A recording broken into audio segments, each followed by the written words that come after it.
పింఛం విప్పిన వెలిగి మల్లే తొలకరి జల్లుల మేఘం మల్లే అలజడి హృదయం మాడిన కూచిపోడి రంగుల దిద్దిన బొమ్మకు మల్లే కవితలు వద్దిన పుస్తక మల్లే సంతోషంలో ముత్తుగా ఈ అమ్మాడి ఆరారు ఋతువుల అందం ఒకటిగా కలిపి వింతలు ఏడు పక్కకు జరిపే కొత్తగా పుంతలు తొక్కెను ఈ అరవిందం అమ్మమ్మో తాండవమాడే కృష్ణుడి నుండి వేణువ గానం తీయగ పండి రాతకు ప్రాణం ఉప్పొంగే ఆనందం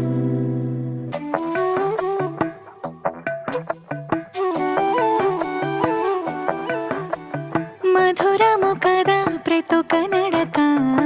నీతో కలిసేలా తరగని కథ మనదే కనుక